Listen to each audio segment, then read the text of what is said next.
O conceito social daquela época era o domínio romano sobre um povo, onde um comandante militar tinha uma autoridade sobre aquelas pessoas.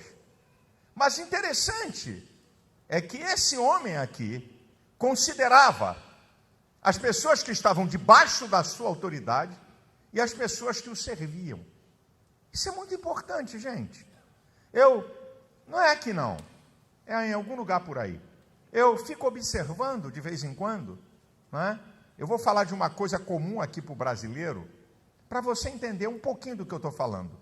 A doméstica que trabalha na sua casa. Eu acho interessante, não é aqui não tem ninguém assim, mas que na casa de muita gente, uma doméstica, ela tem folga de 15 em 15 dias. Eu quero saber se esse miserável tem folga de 15 em 15 dias, que dá de 15 em 15 dias para uma doméstica. E se ela dorme na casa, ela acorda às 6 da manhã e vai dormir 10, 11 da noite. Todo dia. Então eu fico olhando certas situações, como é que você trata as pessoas que estão debaixo da sua autoridade ou que te servem. E muitas vezes essas pessoas são maltratadas, são ignoradas, sabe? São tratadas como um ser humano de segunda ou terceira categoria. As pessoas não valorizam, não entendem. Você gosta de folga sábado? É mesmo? Você gosta de folga sábado? E por que você dá de 15 em 15 dias para quem trabalha na tua casa? Para pensar. Que senso de justiça é o seu? Qual é o teu senso de consideração para com as pessoas que trabalham? Olha aqui, esse centurião era um camarada que tinha uma coisa chamada afeto. Que as pessoas estão perdendo o afeto, amor, carinho e amizade. O afeto pelo outro ser humano. As pessoas hoje estão mais preocupadas com cachorro, gato, do que com o ser humano. Filhinho, vem cá com a mamãe. Deixa eu ficar quieto. Não vou aprofundar o assunto, não. Mas gente cuida de cachorro, né? Tem até um cara que fez uma música, acho que foi do Zeke, né? Troca esse cachorro por uma criança, né? Ele fez uma música anos atrás, aí, sabe? É um negócio assim assustador. Vocês já viram quantas casas se abrem, e até empresas internacionais, para oferecer tudo para animal? Vocês já viram quantas tem? Eu não estou dizendo que você tem que maltratar animal, por favor, eu não estou falando isso. Eu estou dizendo que pessoas cuidam mais e tratam mais de animais do que de seres humanos. E até numa casa, o miserável de um cachorro tem um tratamento melhor do que aquela mulher que faz a comida, que limpa a tua casa. Eu acho interessante a posição desse homem. É uma lição para todos nós. Ele não era cristão, ele estava num outro contexto cultural e religioso, mas era um cara de afeto. Era um cara que valorizava as pessoas que trabalhavam para ele. Número 2, uma outra lição interessante que está aqui no versículo 3, na abertura. E quando ouviu falar de Jesus, enviou-lhe uns anciãos dos judeus, rogando-lhe que viesse curar o seu servo. Ouviu falar de Jesus. Existem duas reações possíveis quando você ouve falar de Jesus: incredulidade ou fé. Só tem duas reações, não tem a terceira. Ele ouviu falar de Jesus, não frequentava igreja nenhuma. Não era religioso, não era cristão, mas ele creu que Jesus tinha o poder de curar o seu servo. A incredulidade é um agente que inibe a ação de Deus. A maioria aqui conhece a história de quando Jesus volta para a sua cidade, Nazaré. Marcos capítulo 6, do versículo 1 ao 6. É interessante. Jesus está falando na sinagoga. E aí o pessoal de Nazaré diz assim: com que sabedoria ele fala? Então reconhecendo que ele tinha sabedoria. Segundo, com que poder ele opera esses milagres? Então eles sabiam que Jesus curava e operava milagres. Mas não é esse o carpinteiro?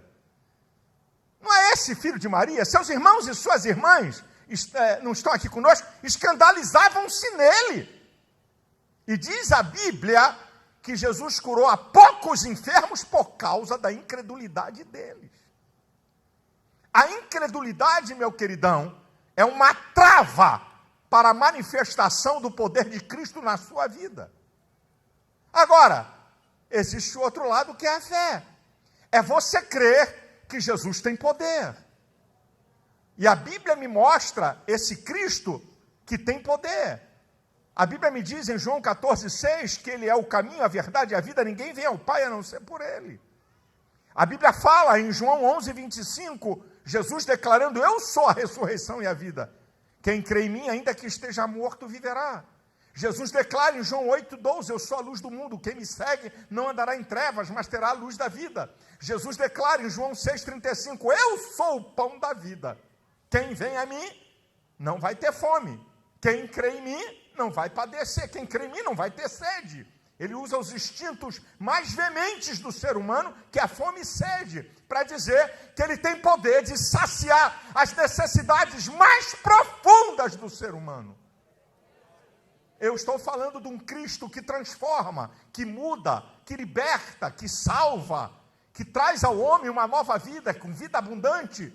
A questão não é eu falar, a questão é o poder de você decidir se você decide crer ou se você não decide crer.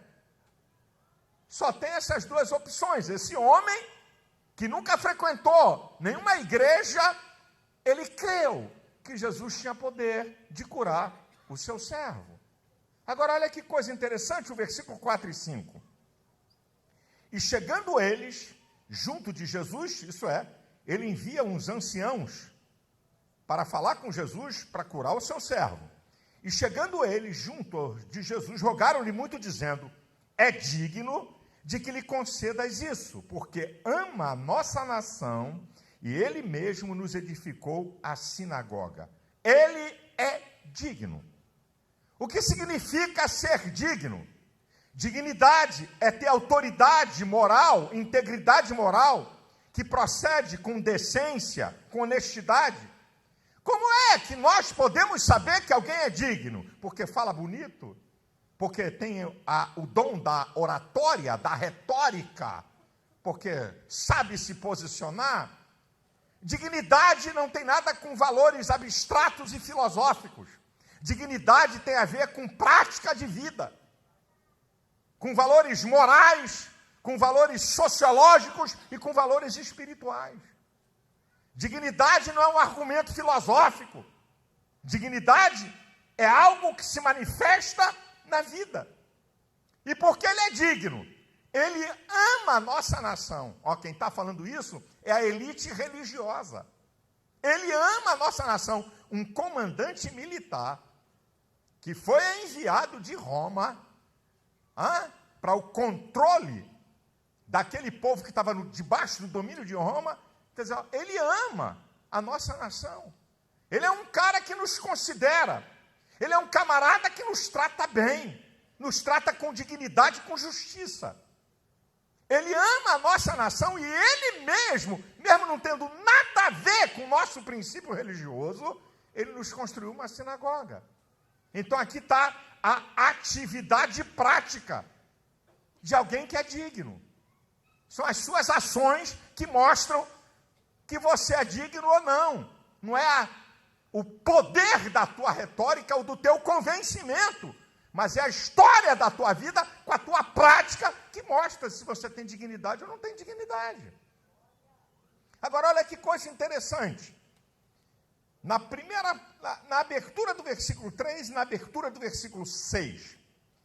E quando ouviu falar de Jesus, enviou-lhe uns anciãos. Agora, olha o versículo 6.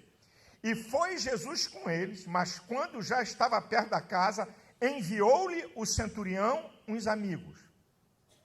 Ele envia uns anciãos, depois ele envia uns amigos. A importância de se construir relacionamentos. Minha gente, isso aqui é muito importante. Esse homem teve a capacidade de construir relacionamento com contrários. O judeu odiava o romano porque estavam debaixo do seu domínio. Ele era para ser um cara odiado, tá? De gente querer sabotar e matar. Mas olha como esse camarada consegue construir relacionamentos com o contrário. A Bíblia é um livro fenomenal. O apóstolo Paulo, em 1 Coríntios, capítulo 5, versículo 10, diz assim, olha, se você não quiser se relacionar com devassos, olha o que Paulo está dizendo, com avarentos, com idólatras, você tem que sair do mundo. Se você acha que você é santo demais e que você não pode se relacionar com pessoas, né, até que vão contra seus princípios, o apóstolo Paulo é dizendo, você tem que sair do mundo. Porque você não vai ter como conviver na sociedade, já que nós somos seres sociais. Você vai ter que aprender a conviver com contrários.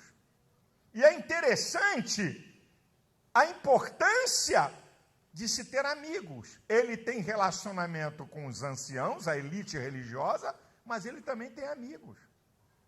Provérbios capítulo 18, versículo 1 diz que aquele que se isola insurge-se contra a verdadeira sabedoria. Todo isolado é ignorante. E o último versículo diz que o homem que tem muitos amigos pode congratular-se, porque amigos mais chegados do que irmãos. Agora, escute isso aqui que é importante. A inteligência de discernir o nível de cada relacionamento. Preste atenção isso aqui é muito importante. Olha o que estava na cabeça desse centurião. Eu estou com um servo doente. Na cabeça dele, Jesus é um religioso. Eu vou usar religiosos para falar com ele. Porque a elite, a autoridade religiosa dos judeus, os anciãos, então, ele pede os anciãos para irem a Jesus, porque na ideia dele, Jesus é um religioso. Então, há uma ligação. Eu vou pedir a esses religiosos para pedir a Jesus para curar o meu servo. Agora escute. Na hora que Jesus está vindo com os anciãos, ele manda uns amigos falarem por ele. Para falar por ele, amigo, relacionamento mais profundo. Não são os anciãos. Os anciãos não falam por ele. Os anciãos pedem por ele. Para falar por ele, a narrativa aqui é dos amigos. Não é dele. Ele não fala diretamente com Jesus. Os amigos é que vão a Jesus e dizem assim, olha, ele manda dizer o seguinte, que não é digno de receber, de que tu entres na sua casa. Mas basta uma palavra sua, porque ele também é homem de autoridade, ele manda um vai, outro vai, ele vem, outro vem. Basta uma palavra tua. Quem está falando por eles são os amigos. Quem é que fala por você? É qualquer um que fala por você? É qualquer um que leva uma mensagem importante para você, para um grupo? Estou com pena de você. Quem é que fala por você? Olha o discernimento e a inteligência desse cara. Para falar por mim, tem que ser gente da minha intimidade. De um relacionamento mais profundo. Mano, eu mandei esse cara falar, não é nada disso. Quem mandou a gente falar que não é de um relacionamento mais profundo com você? Quem mandou? Hã? Quem mandou? Está reclamando? O errado é você. Você está mandando gente falar por você que não te conhece profundamente e que não gosta de uma confiança pela história. Mandar uma pessoa falar pela outra, meu irmãozão, você tem que ter muita coragem, com cuidado com quem você está mandando. Que uma pessoa pode estar levando uma mensagem toda codificada ao contrário daquilo que você quer. Olha que coisa interessante, gente. Isso aqui é para você entender. Agora, olha as atitudes do centurião em relação a Cristo. A segunda parte do versículo 6 e o 7.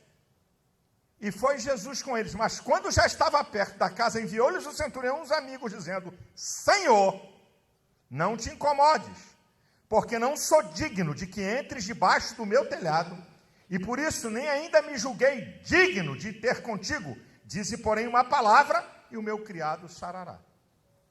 Isso aqui mostra as atitudes do centurião em relação a Jesus. Primeiro, Senhor, reconhecimento da soberania de Cristo. Ele é maior do que eu. Olha que nós estamos falando de um comandante militar que tem autoridade. Não sou digno. Eu não sou digno. Aqui é reconhecimento de soberania. Ele é maior do que eu. Depois vai dizer assim, eu não sou digno. Reconhecimento de superioridade. Ele é melhor do que eu e mais importante do que eu. Terceiro, basta uma palavra. Reconhecimento da autoridade. Ele tem mais poder do que eu. É incrível. Como é que ele vê Jesus? Ele tem soberania, ele tem superioridade, ele tem autoridade mais do que eu. Ele reconhece Jesus sem nunca ter frequentado a escola dominical, sem nunca ter ido à igreja. Versículo 6, não sou digno. Ele está dizendo aqui no versículo 6, eu não sou digno. Ué, interessante. O senso crítico do centurião. Interessante isso aqui. Eu não sou digno. Os anciãos disseram, ele é digno de que tu cure o seu servo. Agora ele diz, eu não sou digno. Senso crítico. O senso crítico desse homem mostra sua humildade. O senso crítico dele reconhece que mesmo ele sendo uma autoridade, ele não é autoridade em tudo. Ele tem um senso crítico. O seu senso crítico leva a um olhar introspectivo para dentro de você, para você poder reconhecer limites, você reconhecer fragilidades, possibilidades. Já viu aquela história aqui? Hoje a linguagem muda muito. Rapaz, mas na minha época a gente dizia, esse cara está pagando mico. Não é? A pessoa não tem senso crítico, não sabe se comportar, não sabe entrar, não sabe sair, não reconhece suas possibilidades, seus limites, suas fragilidades, vai pagar mico. Epa, aqui eu tenho que ficar quieto. Aqui está na hora de eu ficar quieto. Aqui está na hora de que eu possa agir. O senso crítico faz você melhorar. Porque você vê que tem alguma coisa que você precisa melhorar. Pessoas que não têm senso crítico é uma coisa terrível. Elas se acham quando não são.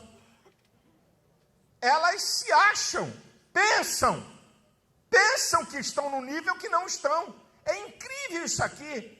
Ele é digno. E ele diz, eu não sou digno. Não é falsa humildade. Ele não está sendo falso. Ele está reconhecendo a grandeza de Cristo, a superioridade de Cristo, o poder de Cristo. E eu, em relação a Ele, eu sou muito menor. Uma vez eu estava, na época que eu evangelizava, quando eu era garoto, tinha um grupo aqui que a gente evangelizava de madrugada, às sextas-feiras, em Copacabana, entre 11 da noite e 3, 4 horas da manhã. E aí eu tive muita experiência, né? Porque a noite em Copacabana é direto na sexta-feira, na sexta para sábado para domingo.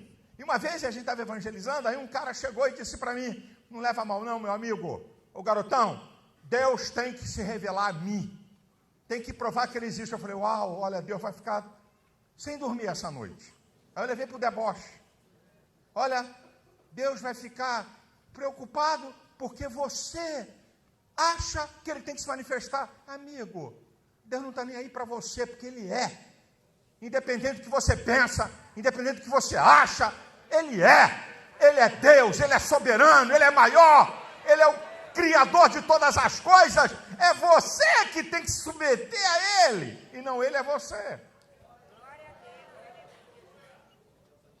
Agora, deixa eu dizer uma coisa para você, muito interessante aqui. Versículo 8, quando ele diz aqui, porque também eu sou homem sujeito à autoridade, Tenho soldados sobre o meu poder, digo a este vai, ele vai, a outro vem, ele vem, e ao meu servo faz isso, ele faz. A crise da autoridade. Nós estamos vendo isso. A crise da autoridade, sabe onde é que começa? Começa na tua casa, passa pela escola, passa pela igreja e pela sociedade em geral. Nós estamos vendo a crise da autoridade. Pais não têm autoridade. Fedelhos querem impor a paz. Isso aqui é muito sério. E nós estamos vivendo o marxismo cultural, né, cujo objetivo é destruir o modelo judaico-cristão da sociedade ocidental. A mais importante tradição do Ocidente é o cristianismo. O mais importante fator da criação da Europa e das Américas é o cristianismo. Direitos humanos vem do cristianismo. Proteção à vida vem do cristianismo. Valorização da mulher, do idoso e da criança, o cristianismo. A vida em família, o casamento, o relacionamento monogâmico, homem e mulher e sua prole, vem do cristianismo. Então, o marxismo cultural, ele quer substituir o modelo judaico-cristão pelo modelo ateísta humanista. Eles descobriram que não adianta conquistar as nações pelo poder de armas. Mataram mais de 100 milhões. Se você pegar todas as revoluções comunistas, mais de 100 milhões de pessoas. 20 milhões na União Soviética, 70 milhões na China, e vai por aí afora. Aí eles descobriram, os espertos da escola de Frankfurt, descobriram, bem, para a gente mudar, temos que mudar a cultura. E o último reduto de autoridade é a família. Vamos detonar a família para fazer uma sociedade de informes, isso é, uma sociedade sem forma. Onde não tem homem, onde não tem mulher, não tem pai, não tem autoridade. Para essa sociedade de informes, né, uma sociedade monstruosa, ser dominada por uma elite política, é o que nós estamos vendo aí. Agora, no dia 8, eu estou na audiência pública da Câmara sobre o poliamor. Olha que coisa linda. Eu fui convocado para debater na audiência pública da Câmara o poliamor. Um juiz do Rio Grande do Sul mandou registrar uma certidão de casamento de um cara com 2 mulheres. Não interessa a Constituição, o Ministério Público caladinho. Se levanta para tanta coisa, mas não falaram nada, estão caladinho. E aí a comissão na Câmara resolveu fazer uma lei para dar uma travada. E me convidaram para debater. Então essa bagunça que está aí, meu irmão, não é uma bagunça assim do nada. Isso aí é marxismo puro, para destruir a autoridade. Então a autoridade começa em casa. Né? O marco civilizatório da raça humana é a família, que vem de Deus. Então não tem autoridade na casa. A criança cresce e nasce pensando que o mundo não tem autoridade. Então a autoridade sou eu faço o que quero. E a culpa é de quem? É dos pais. E você que está alimentando isso hoje. Porque você, que é pai e mãe hoje, você não aprendeu isso do teu pai e da tua mãe. Com todo o respeito. Você foi criado pelo teu pai e pela tua mãe, que não precisava te dar correada toda hora. Para você obedecer e submeter, só quando você cedia. Porque tinha o quê? Tinha uma punição. Tinha uma punição. Mas hoje, punição, não existe regra, limite, disciplina, nem punição. E querem trazer a bagunça para cá, para dentro da igreja. Aqui não, violão, aqui vão ter que me encarar. Quer fazer bagunça? Aqui não. Não tem colher de chão, não abro mão. Por isso que um dos pilares da igreja é a autoridade. O cara quer trazer para cá a bagunça que encontrou na sua casa. Você é pai, você é autoridade maior, eu já preguei isso na última Santa Ceia. Você é autoridade maior, a lei e a ordem vem de você, ó macho. Não é da tua mulher, não. Bota ordem nessa bagunça. Mostra a teu filho quem manda. É melhor fazer teu filho chorar quando criança do que quando ele crescer, você passar o resto da vida chorando.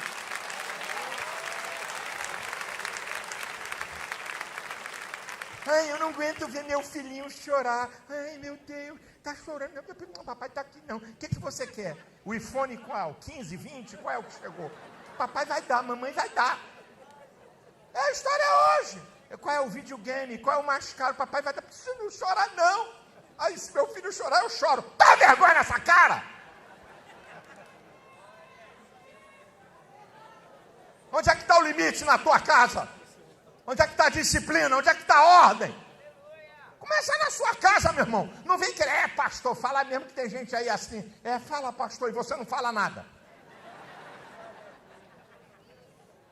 Dá limite. Como é que pode um adolescente ter vontade de fazer tudo o que quer? Como é que pode, meu irmão?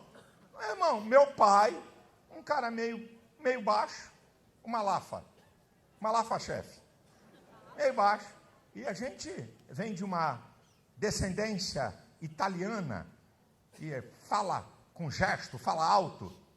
E eu e meus irmãos, meu pai já naquela época, já com 88 anos, morreu com 95, com 80 e poucos anos, aí de vez em quando estava eu, Samuel e Sérgio, o pau quebrando, brigando, gritando, falando alto, discutindo uma coisa. Aí o velho Malafa, que não aguentava nenhum peteleco de nenhum de nós, falei mais baixo.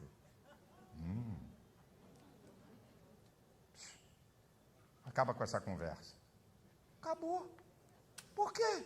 Porque nós passamos desde a nossa infância reconhecendo a autoridade. Meu amado irmão, eu não comi merenda na universidade. Os filhos clamam pela autoridade dos pais, de maneira inconsciente. O filho precisa ser mandado. O filho precisa ouvir não. Sim, sim, sim, tudo sim. Não tem um não para esse moleque, não tem um não. Aí quando vira um adolescente de 15, 16 anos, você dá um não e quase te dá um tapa. Fica revoltado, dá soco, quebra copo. Sabe por quê? Porque nunca tomou uma correada, nunca tomou uma chinelada de um chinelo Raider. Não é a Havaiana não, que esse é mole. É o Raider, aquele de duro. Alguém morreu por receber correada? Alguém morreu por receber chinelada na vida? Hã? Ou a vara da goiabeira? Alguém aqui morreu?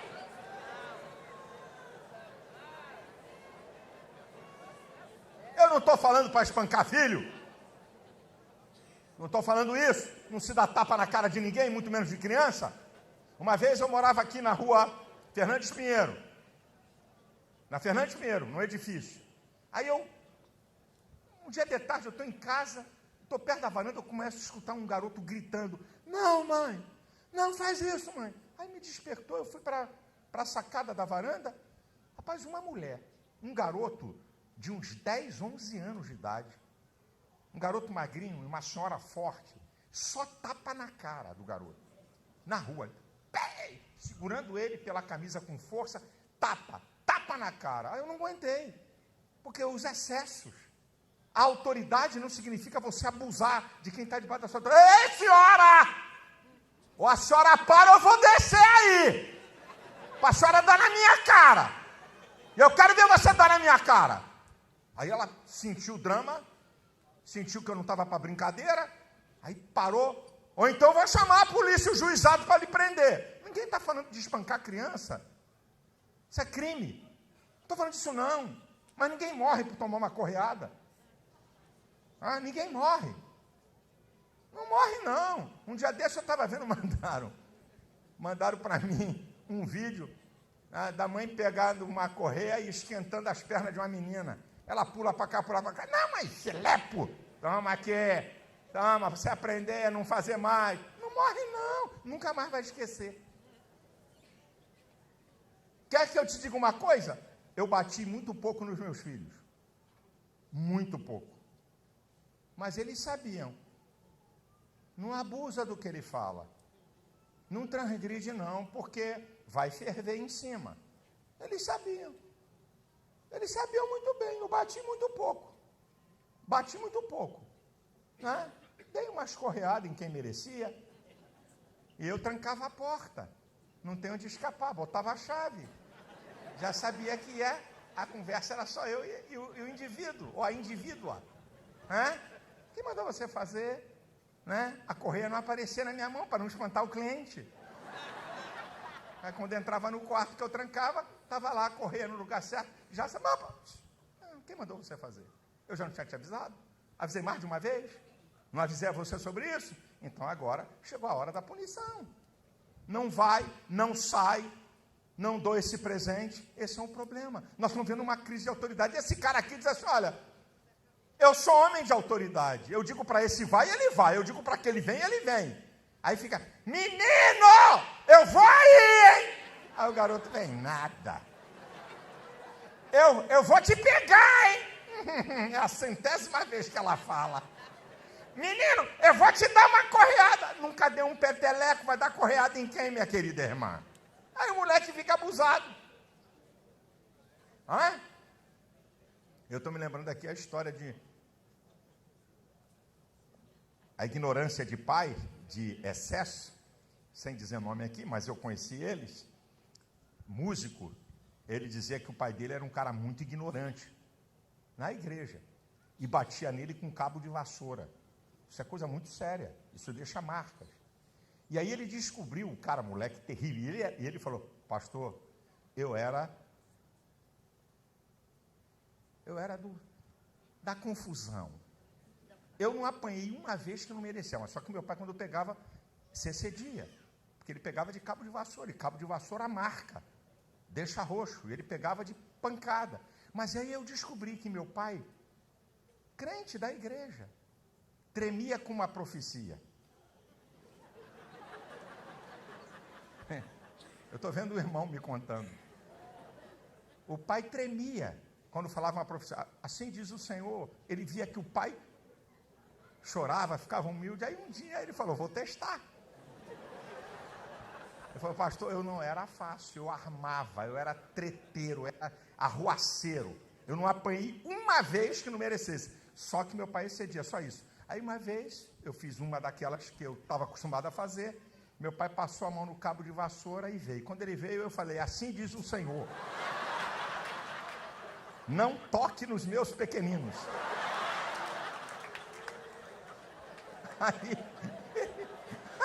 Aí o santo irmão, me contando a história, diz assim, rapaz, meu pai largou o cabo. Jesus, me perdoe, eu não vou tocar nele não. Aí o que ele descobriu? A partir daquela vez, todas as vezes que ele cometia uma arte violenta, e o pai não descobriu que era a malandragem dele. Aí o pai pegava um cabo de vassoura, quando vinha, ele disse, eis que eu já te disse, não toque nos meus pequenos. Ele falou, eu fiz isso muitas vezes, meu pai nunca descobriu. Aí quando ele cresceu, já adulto, casado, ele falou, pai, o senhor se lembra das profecias que eu falava para o senhor? Não lembro de nada, não. Ah, não lembra? O senhor lembra que o senhor pegava de pau mesmo? Aí um dia eu descobri que o senhor tinha pavor de profeta e de profecia. Então eu não estou falando dessas malandragens, dessas ignorâncias, desses exageros que se comete contra alguém que está debaixo da sua autoridade. Mas, meus irmãos, nós estamos vivendo um tempo difícil.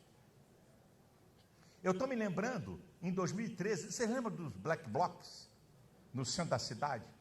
Quebraram, fizeram, atacaram fogo, arrebentaram tudo filho da classe média. Aí eles foram encurralados na Câmara Municipal. Lembra disso ali, o vereador esquerdo? Aí foram encurralados na Câmara Municipal. Ficaram presos na Câmara Municipal. Só filho da classe média. Sabe o que aconteceu? As mamães levando o McDonald's. Para o meu filhinho, passando pela grade, para os bonitinhos que tacaram fogo, que rebentaram, destruíram. Esse é o problema. Sabe qual é o grande problema, pai e mãe? É você ter medo do seu filho. Quando o filho percebe que o pai tem medo dele ou a mãe, acabou a sua autoridade. E a criança percebe. Eu tenho isso na minha família. Minha família é grande. Os Malafas são mais de 300. E eu conheço isso. Olha lá. Pai com medo de filho adolescente. Se desse uma encarada nesse moleque, não seria abusado. Virou adulto, ninguém controla. Olha lá.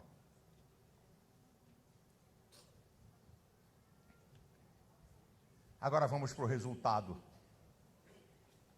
que está no versículo de número 9 e 10. Olha o que diz o texto da palavra de Deus.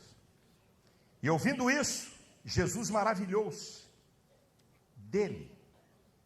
E voltando-se, disse à multidão que o seguia: digo-vos que nem ainda em Israel tenho achado tanta fé. E voltando para casa, os que foram enviados acharam são o servo enfermo. Primeiro, olha que coisa interessante.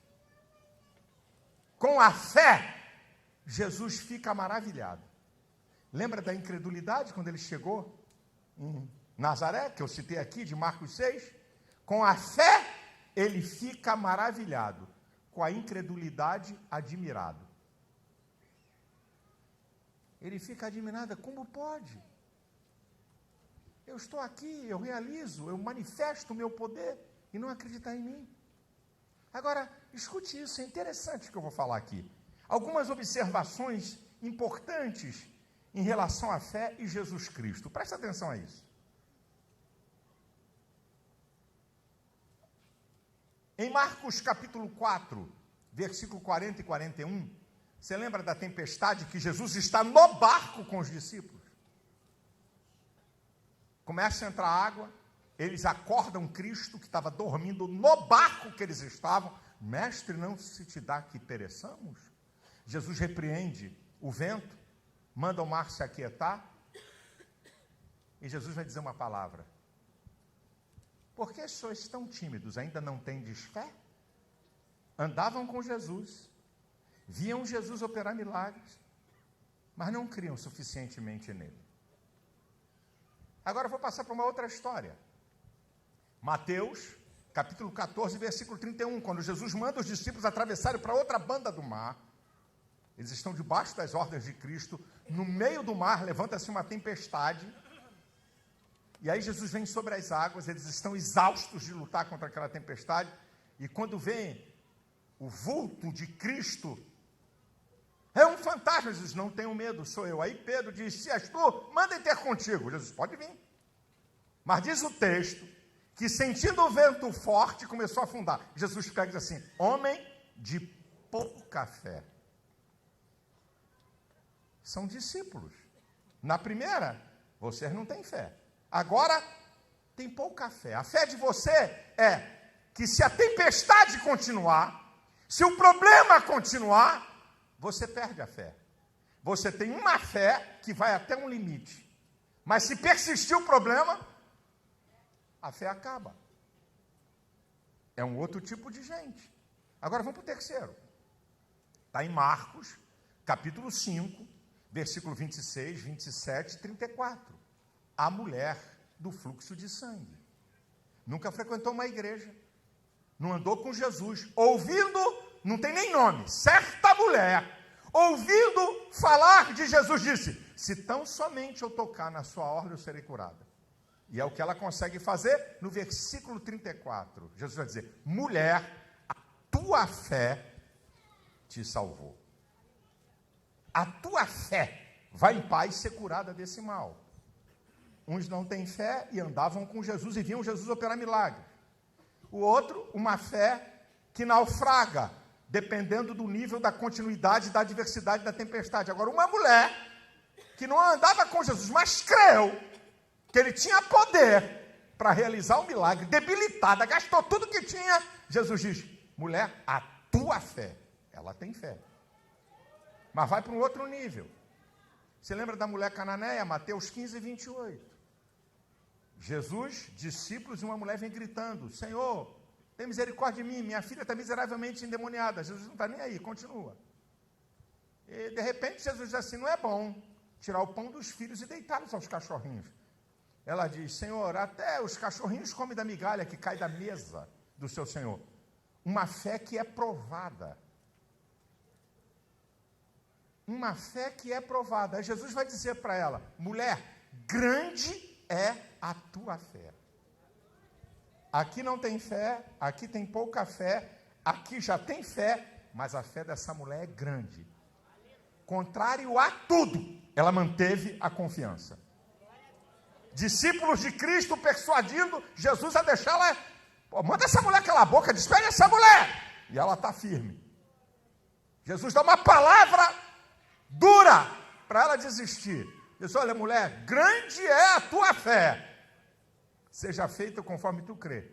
Imediatamente a sua filha ficou liberta. Agora chega para um outro nível de fé, que é a do centurião. Onde ele nem vai falar com Jesus. Ele manda a gente falar por ele. Diz, olha, não precisa entrar na minha casa não. Aqui está a mensagem do centurião Cristo. Ele disse que não é digno de te receber não. Mas basta tu liberar uma palavra. Que o servo dele vai ficar curado. Jesus disse assim, eu nunca vi tamanha fé em Israel. Depois eu te explico por que a fé do centurião é maior. Você está vendo o nível de fé? Agora, escuta um outro dado interessante. Uma outra coisa muito interessante, que está em Lucas 17:11. 10 leprosos, à distância, diz, mestre, tem misericórdia, nos cure. Jesus diz, apresente-se ao sacerdote. Isso é para comprovar que vocês estão curados. Os 10 foram curados. Aí um volta. Samaritano. Não se davam com os judeus. Tinha rixa. Ele volta, glorificando a Deus, se prostra aos pés de Cristo e adora. Jesus diz, mas eu não curei 10 só porque esse voltou glorificando a Deus. Jesus vai dar uma sentença para ele que é interessante. A tua fé te salvou. Os outros 9 tiveram fé para ser curados, mas não tiveram fé para a salvação. Você não. Você foi curado e crê que eu sou Senhor, que eu sou Salvador. Tem gente que só tem fé para receber bênção, mas não tem fé para seguir a Jesus. Vivem atrás de campanhas. Vêm até em igrejas. Fazem até campanhas. A fé deles é para receber algum benefício, mas não é fé para ser salvo, que é a coisa mais importante do que qualquer cura, do que qualquer solução. Mas Jesus diz uma coisa muito interessante. Quando Jesus, o lance da mulher, do fluxo de sangue, é que o principal da sinagoga, Jairo, chega para Jesus dizendo, minha filha, minha menina está moribunda, ela vai morrer. Jesus diz, então vamos lá na sua casa. Jesus está caminhando para a casa de Jairo, aí entra na história essa mulher. No versículo 34, quando Jesus declara, filha, tua fé te salvou. Ser curada desse teu mal. Quando acaba isso, vem os servos do centurião e dizem assim, não incomodes mais o mestre, porque a tua filha morreu. Jesus vira e diz assim para ele, não tenha medo, crê somente. O que Jesus está dizendo para ele? Mesmo que todas as circunstâncias estejam contrárias, mesmo que tudo que a palavra venha com uma verdade de um fato, creia que eu tenho o poder para reverter qualquer situação. E Deus está falando aqui com pessoas. Todo mundo pode dizer para você, já era, isso aí não tem solução, ninguém resolve. E Deus está colocando aqui na minha boca uma palavra para você. Ei! Não tenha medo, crê somente, creia que Jesus pode reverter esse quadro, pode abrir essa porta, pode operar um milagre. É Jesus que fala em Marcos 9:23, se tu crê, tudo é possível ao que crê. E a Bíblia diz em Hebreus 11:6, que sem fé é impossível agradar a Deus. Não tem meio de você chegar perto de Deus a não ser pela fé.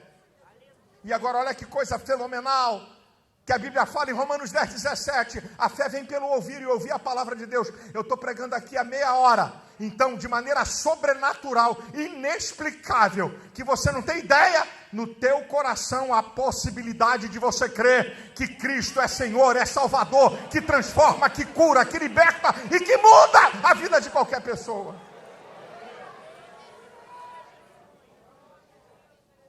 Porque a fé do centurião é a maior fé. Eu já falei aqui na igreja outras vezes, mas vou repetir.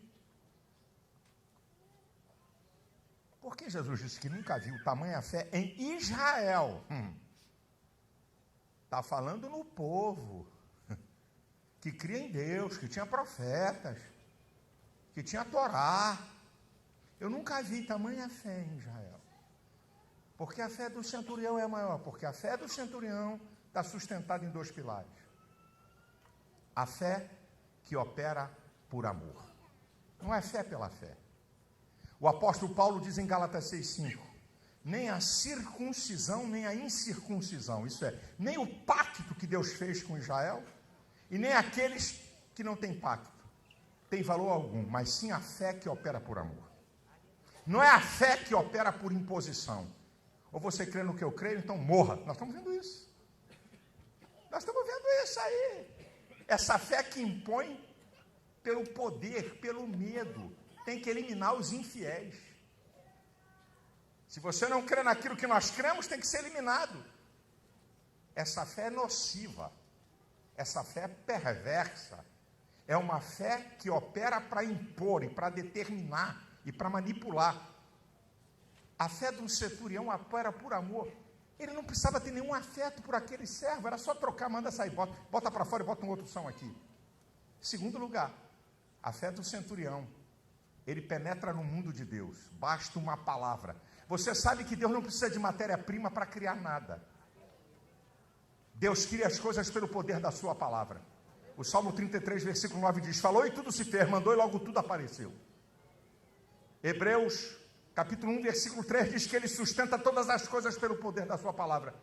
Quando o centurião diz, basta uma palavra, Jesus disse, esse cara entrou no meu mundo, ele entende do mundo de Deus. Deus não precisa de nenhuma matéria-prima para operar um milagre. Deus não precisa de fatos a favor, do nada ele faz tudo. Ele abre a porta que ele quer, ele opera o milagre que ele quer, ele traz, ele não precisa de ninguém nem de nada. Ele tem poder para realizar aquilo que ninguém pode realizar.